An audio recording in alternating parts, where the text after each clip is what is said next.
అశ్వరావుపేట వ్యాప్తంగా గత రాత్రి నుంచి కురుస్తున్న భారీ వర్షాలకు లోతట్టు ప్రాంతాలకు వరద నీరు మొత్తం భారీగా వచ్చి చేరడంతో పెదబాబు ప్రాజెక్టు నీటి సామర్థ్యానికి మించిపోవడంతో కరకట్టపై నుంచి నీరు ప్రమాదకరమైన రీతిలో ప్రవహిస్తోంది.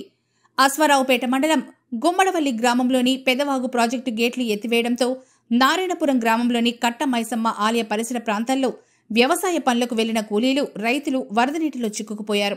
20 మంది రైతు కూలీలు, 10 మంది రైతులు వరద నీటిలో చిక్కుకొని చెట్లెక్కి సహాయం కోసం ఎదురు చూస్తున్నారని తెలుసుకున్న మంత్రి తుమ్మల ముఖ్యమంత్రి కార్యాలయంతో సంప్రదింపులు జరిపి సహాయక చర్యలు ప్రారంభించాలని ఆదేశాలు జారీ చేశారు. మంత్రి తుమ్మల ఆదేశాలతో ప్రత్యేక హెలికాప్టర్లో ఎన్డీఆర్ఎఫ్ సిబ్బంది నారాయణపురం గ్రామానికి చేరుకుని వరద నీటిలో చిక్కుకుపోయిన రైతు కూలీలను ఒక్కొక్కరుగా బయటకు తరలిస్తున్నారు.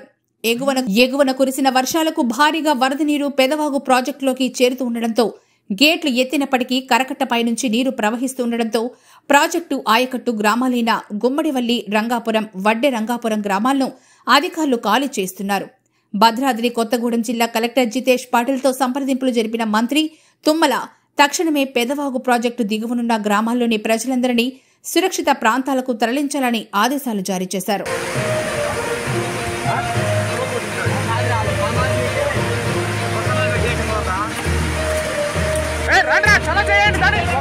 మన ప్రయత్నం మనం చేద్దాం. బాబు ఆ ఫోన్ అయి పక్కన పెట్టు, రోజు ఫోన్ పక్కన పెట్టు చేస్తున్నారు చూడండి.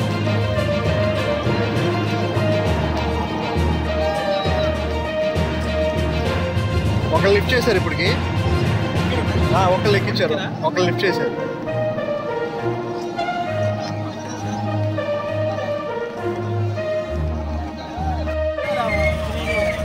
కట్టమైసమ్మ దగ్గర ఇరుక్కున్న బాధితుల్ని హెలికాప్టర్లోకి ఎక్కిస్తున్న సిబ్బంది.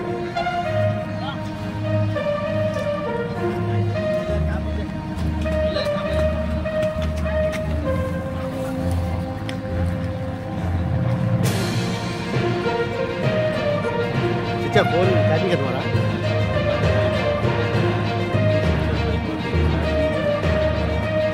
ఫోన్లే సరిపోతున్నాయి.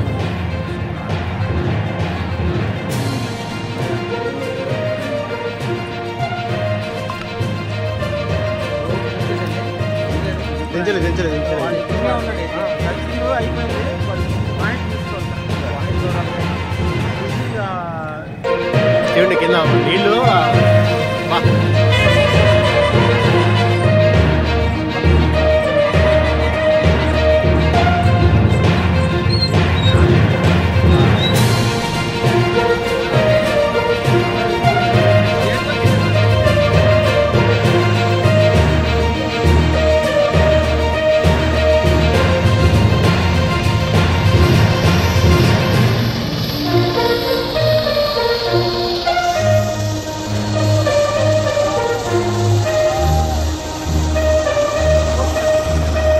సంఘటనలో కారు కొట్టుకుపోయిన సంఘటనలో సుమారు ఒక ఐదుగురిని అక్కడ ఉన్నటువంటి గ్రామస్తులందరూ కూడా కాపాడడం జరిగింది. ఎవరు కూడా భయభ్రాంతులకు గురి కావద్దు.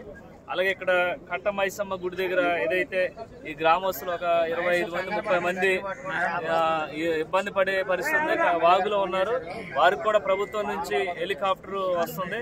వారిని కూడా కాపాడే పనిలో మేమందరం ఉన్నాం. ఇక్కడ అలాగే ఫైర్ ఇంజిన్స్ సంబంధించి అధికారులు, ఇక్కడ పోలీస్ డిపార్ట్మెంట్ కూడా ఉంది. ఎవరు కూడా భయభ్రాంతులకు గురి కావద్దు. తప్పకుండా అధికార యంత్రాంగం మొత్తం అప్రమత్తం అయింది. వారిని కాపాడే పనిలో మేము ఈ రోజు